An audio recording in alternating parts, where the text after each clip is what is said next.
Prairie projects are lessons in history, and that's what I like to talk about when I talk about this site. Is a wonderful history lesson. This area was served as a grocery store, a gas station, a bowling alley, a dance hall, and a roller rink. Right. Wow. In fact, the Crystal Roller Club sat here. There you go. So,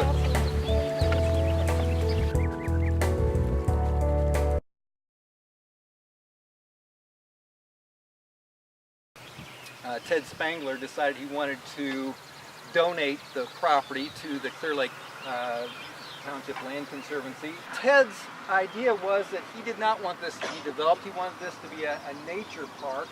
He just wanted a passive park that you could walk through, and so that was the intent here. And Paul talked him into a restoration project that would bear his name, Spangler Grove. And grove implies a grove of trees.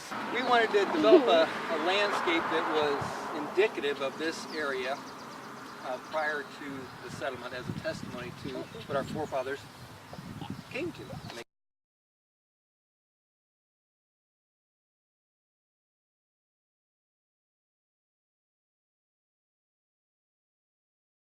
This grass right here is probably the most gorgeous prairie grass that we have. Very, very ornamental. In fact, this is starting to be planted as an ornamental grass.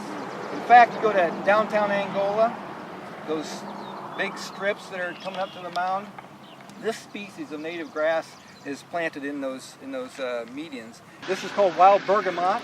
It's related. The bee balm has a red flower, and it can grow in your garden. This has a lavender flower. Here's the common milkweed right here, and it's called milkweed because it has a milky latex sap. The interesting thing about butterfly milkweed is it has no latex sap, so it's kind of an anomaly as far as the milkweeds are concerned. So you got little blue stem, which is where did I see that one? Right here, little blue stem, prairie drop seed, Cytotes grama, and copper-shouldered oval sedge. Those are the four that we planted in here by seed. Here's the foliage of it, and the seed pods have already popped open. Oh yeah. So it was a bean or a pea family member that the pods actually twist.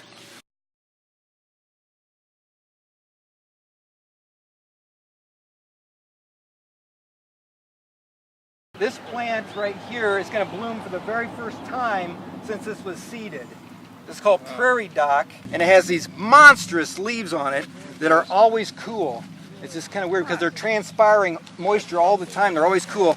And this is the flower stalk, and it's going to get about this tall with a yellow sunflower on top. So the bumblebee would be a native pollinator, and the honeybees are brought by pioneers. Yeah, they brought them, but they always, it was interesting, they would escape, they'd always swarm, and they always move out ahead of the pioneers, and so the pioneers would always find so the raspberries would be a normal part of a prairie, and because, the Indians obviously loved the fruit, and so we've kind of let them stay in here. It's not a prairie plant you typically think of, it's not a wildflower, it's not a grass, but as long as it stays in check, why not? Now, an interesting thing is that we actually seeded this with two different mixes.